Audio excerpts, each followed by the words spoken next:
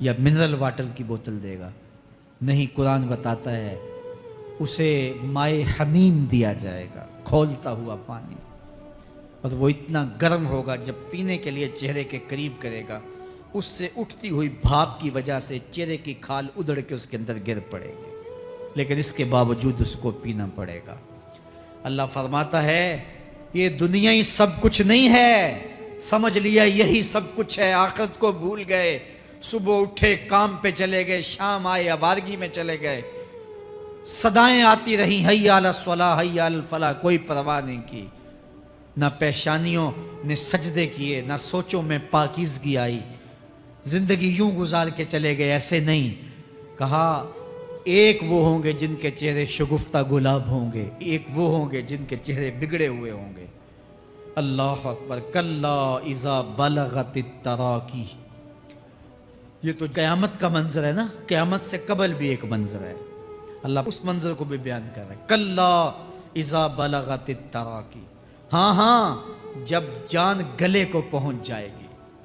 اے انسان تیرے اوپر وہ گھڑی بھی آنے والی ہے، وہ وقت بھی آنے والا ہے جب سانس اس ہنسلی میں اٹک جائے گا، جب سینے سے بھی سانس اوپر چلی گئی، اب ڈاکٹر بھی لا علاج قرار دے رہے ہیں کہ اب علاج نہیں رہا ہے، جان بس اب نکلنا چاہ رہی ہے، اور کہا جائے گا کوئی جھاڑ پھونک والا بلاؤ، اب ڈاکٹروں نے تو جواب دے دیا، اب سانس اٹک گئی گلے میں، چند لمحوں کی مہمان ہے، اب ڈاکٹروں نے کہا اب ہماری جانب سے لا علاج ہو گیا، اب لے جاؤ اس کو گھر یا وینٹیلیٹر پہ ڈال دیتے ہیں اس کو، بس اب ہماری جانب سے کوئی اس کا علاج نہیں ہے۔ اب گھر والے روتے ہیں، کہتے ہیں کوئی جھاڑ پھونک والا لاؤ، کوئی دم والا لاؤ، شاید وہ کوئی دم کرے تو اس کی جان میں جان آ جائے، ڈاکٹروں نے تو لا علاج قرار دے دیا۔ وَظَنَّ عَنَّهُ الْفِرَاقُ، اللہ فرماتا ہے یہ تو جھاڑ پھونک والے کو ڈھونڈ رہے ہیں، لیکن جس کی سانس یہاں اٹکی ہے وہ سمجھ گیا ہے اب موت آ گئی ہے، اس کو یقین ہو گیا ہے کہ اب موت کے لمحے آ گئے ہیں، اب میں بچ نہیں پاؤں گا، اب آنکھیں تاڑے لگی ہوئی ہیں، وَالْتَفَّتِ السَّاقُ بِالسَّاقِ، پنڈلی پہ پنڈلی چڑھ رہی ہے، جب موت آ جاتی ہے تو پھر پنڈلی سے پنڈلی لپٹ جاتی ہے، اس کو پھر جدا کرتے ہیں، اور جدا کر کے دونوں انگوٹھے باندھ دیتے ہیں تاکہ پنڈلی کے اوپر پنڈلی نہ چڑھے۔ اللہ وہ منظر بیان کرتا ہے، صاحب یہ وقت آنے والا ہے جب دونوں انگوٹھے باندھ دیے جائیں گے، جب ناک میں روئی ٹھونس دی جائے گی، جب چٹے لباس میں کفن دیا جائے گا، جب غسال کے سامنے بے بس پڑے ہوں گے، وہ چاہے یہ بازو اٹھائے چاہے یہ بازو اٹھائے، گرم پانی ڈالے یا سرد پانی ڈالے، جب بس پڑے ہوئے ہوں گے جو ہے وہ غسل دینے والوں کے، اور ناک میں روئی ہوگی اور دونوں انگوٹھے آپس میں بندھے ہوں گے، یہ محل، یہ ماڑی، یہ کوٹھیاں، یہ بنگلے جس کو سویر شام لگ کے حلال حرام کی تمیز کیے بغیر بنایا تھا، غوث اعظم رضی اللہ تعالیٰ عنہ بولے مکان بنا رہا ہے، بسیں گے اور حساب تو جا کے دے گا، اور یہ تو ایک رات بھی تجھے اس گھر کے اندر نہیں رکھیں گے کہ چلو ایک رات مہمان رکھ لیں، کہتے ہیں نہیں نہیں مہمانوں نے بھی جانا ہے تو جلدی کرو اس کو سپرد کراؤ، وہ تو تیرا لباس بھی پھاڑ کے اتاریں گے، خود غسل دینے کے لیے تیار بھی نہیں ہے، تجھ سے خوف آنے لگا ہے، جاندی واری ڈرونا بنے ہوتے ہاتھ نہ لاندے ڈر دے، جنہ لئی تو پاپ کمائے اج کتھے نہیں تیرے کر دے، آج تو وہ تیرے ساتھ تجھے غسل دینے کے لیے آمادہ نہیں ہے۔ وَالْتَفَّتِ السَّاقُ بِالسَّاقِ، جب پنڈلی پہ پنڈلی چڑھنے لگ جائے گی، إِلَىٰ رَبِّكَ يَوْمَئِذٍ الْمَسَاقُ، اس دن تیرے رب کی طرف ہی لوٹ کے جانا ہے۔ فَلَا صَدَّقَ وَلَا صَلَّىٰ، اس نے نہ تو سچ مانا اور نہ نماز پڑھی، وَلَٰكِنْ كَذَّبَ وَتَوَلَّىٰ، ہاں جھٹلایا اور منہ پھیر کے چل پڑا۔ ثُمَّ ذَهَبَ إِلَىٰ أَهْلِهِ يَتَمَطَّىٰ، پھر اپنے گھر کو اکڑتا ہوا چلا۔ اولا لک فاولا ثم اولا لک فاولا، تیری خرابی آ پہنچی، ہاں تیری خرابی آ پہنچی۔ ایحسب الانسان ان یترک سدی، انسان دنیا میں یہ گمان کرتا ہے اس کو سدا چھوڑ دیا جائے گا۔ سدا عربی میں ایسے اونٹ کو کہتے ہیں جس کی مہار کسی کے ہاتھ میں نہ ہو، شترے بے مہار، جہاں مرضی جس گھاٹ سے چاہے پانی پیے، جہاں سے مرضی چارہ لے، تو شتر بے مہار کو کہتے ہیں سدا۔ تو یہ انسان بھی گمان کرتا ہے کہ میں بھی سدا ہوں، مجھے کوئی کیوں پوچھے، میرے جذبات پہ کوئی کیوں قدغن لگائے، مجھے کیوں روکے کوئی۔ بالخصوص جوانی کے ایام کے اندر جوان کو بڑا ہوتا ہے کہ کوئی مجھے کیوں، وہ تو ماں باپ کے کہنے میں بھی نہیں آنا چاہتا، وہ کہتا ہے کیوں مجھے روکتے ہیں، میری جوانی ہے، میرے جذبات ہیں، مجھے آزادی سے جینے دو، کیوں میرے راستے میں رکاوٹ بنتے ہو، میں سدا ہوں۔ اللہ فرماتا ہے نہیں، ایک اونٹ تو سدا ہو سکتا ہے، جس کو میں نے اشرف المخلوقات بنایا ہے اس کو تو سدا نہیں چھوڑوں گا، اس کو تو پابند بناؤں گا حکام کا۔ اب وہ کہتا ہے کہ نہیں نہیں، یہ کیسے دوبارہ اٹھائے جائیں گے؟ اب دوبارہ وہی بات پھر آ گئی، الم یکن نطفۃ من منی یمنا۔ اللہ فرماتا ہے ایک بوند تھی نا، پانی کا ایک قطرہ تھا جو رحم مادر میں رکھا گیا، ثم کان علقہ، پھر وہ پانی کا قطرہ لوتھڑا بنا، فخلق فسوی، پھر اللہ نے اسے پیدا فرمایا اور پھر ٹھیک ہموار کیا، فجعل منہ الزوجین الذکر والانثی، پھر اس سے وہ جوڑ بنائے، کوئی مرد بنایا کوئی عورت بنائی۔ کہا اب غور کر، اب تیری آنکھیں دیکھتی ہیں، بجلیاں چمکتی ہیں، تیری زبان کا طوطی بولتا ہے، لوگ اشش کرتے ہیں تیری گفتگو پہ، تیری گفتار پہ صدقے جاتے ہیں، تیرے لہجے کے جمال کو دیکھتے ہیں، تیرے سینے کا زور، تیرے پنجوں کی طاقت، تیری دماغ کی تیزیاں اور تیری سوچوں کے اجالے، تیری زوردار ٹانگیں، تیرے کڑیل بازو اور تیری چوڑی چھاتی اور تیرے گلاب کی پتیوں جیسے ہونٹ، اے انسان یہ سب کچھ کہاں تراشا گیا؟ ماں کے رحم میں، اس تاریکی میں جو 3 پردوں میں تھی، تیرا سر تیرے گھٹنوں میں تھا، اور تیرے رب نے وہاں تیرے اندر نسوانیت یا رجولیت کی صلاحیتیں پیدا کی، تیری آنکھوں میں چمک پیدا کی، تیرے کانوں میں نغمے بکھیرے، تیری زبان کے پٹھوں پہ قوت ذائقہ رکھی، تجھے بولنے کی صلاحیت دی، تیرے پنجوں میں زور رکھا۔ آج تو مفتی شہر ہے، آج تو علامۃ الدہر ہے، آج تو قاضی القضات ہے، آج تو منسٹر ہے، آج تو وزیر اعظم ہے، آج تو پہلوان ہے، آج تو شہزادہ ہے، آج تو بادشاہ ہے، آج تو زوراور ہے، آج تیری طاقت کے کیا کہنے، آج شیروں کو تو نچا لیتا ہے، ہاتھیوں کو تو بٹھا لیتا ہے، آج تو بڑا زوراور گھڑ سوار ہے، آج تیری طاقت کے کیا کہنے، تو کشتی کرتا ہے، زمانہ دیکھنے آتا ہے، آج تیری طاقت کے شوہرے ہیں، تیری عظمت کے تنتنے ہیں، لیکن انسان تو ایک ناپاک قطرہ تھا اور رحم مادر میں تھا، تیرے اندر یہ رنگ کس نے بھرے، تیرے کانوں میں نغمے کس نے رکھے، تجھے دماغ کی قوتیں کس نے دی، زبان کو بولنا کس نے سکھایا، آنکھوں میں توانائیاں کس نے رکھیں، تیری زبان کا طوطی بولتا ہے، یہ سلیقے کس نے دیے؟ پھر اللہ فرمایا، کتنا زوردار بیان ہے، الیس ذالک بقادر علی ان یحیی الموتى، جو ماں کے پیٹ میں ایک نطفے کو ایک خوبصورت انسان بنا سکتا ہے، ہڈیوں کو جوڑ کے دوبارہ انسان نہیں بنا سکتا؟ کیا وہ دوبارہ تجھے کھڑا نہیں کر سکتا اپنے سامنے پیش ہونے کے لیے، جس کے حکموں کو تو نے توڑا ہے، جس کے فرامین کا تو نے مذاق اڑایا ہے؟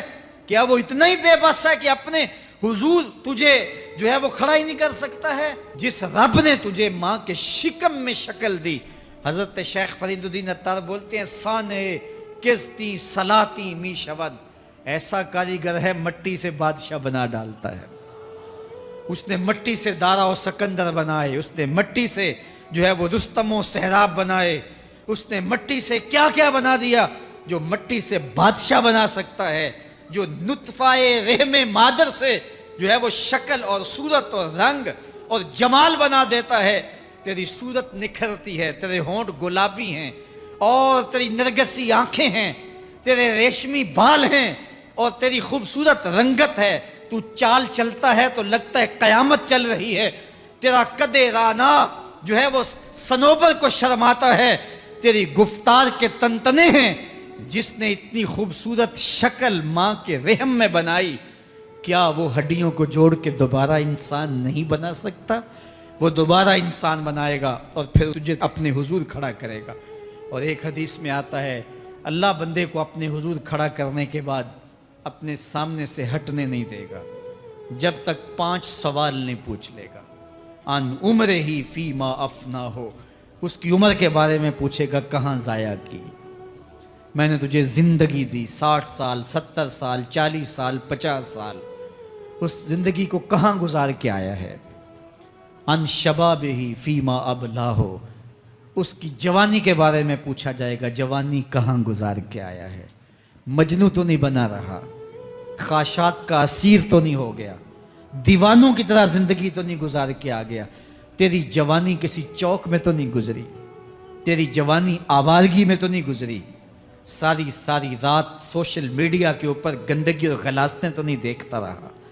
تیری زندگی گزری کہاں ہے؟ تیری جوانی گزری کہاں ہے؟ اگر کوئی جواب نہ ہوا تو پھر کیا جواب دے گا؟ اور وہ کتنا خوش نصیب ہوگا جو کہے گا مالک میری جوانی سجدوں میں گزری، میری جوانی قیام میں گزری، میری جوانی رکوع میں گزری۔ میرے حضور فرماتے ہیں سبعۃ یظلھم اللہ فی ظلہ یوم لا ظل الا ظلہ، 7 اشخاص ایسے ہیں قیامت کے دن جب کوئی سایہ نہیں ہوگا اللہ ان 7 کو اپنے عرش کا سایہ دے گا۔ ان میں سے دوسرا شخص میرے حضور نے بیان فرمایا وشاب نشأ فی عبادت اللہ، وہ جوان جس کی جوانی اللہ کی عبادت میں گزری۔ جوانوں اپنی زندگی کو مالک کی دہلیز پہ لے آؤ، جوانی وہی ہے جو مالک کی چوکھٹ پہ گزرے۔ اپنے دل کا تعلق جوڑو، عشق کرنا ہے تو پھر آمنہ کے لال سے کرو، محبت کا رشتہ ان سے جوڑو، تعلق کا ربط ان سے قائم کرو، جوانی کو دین کی راہ پہ ڈالو۔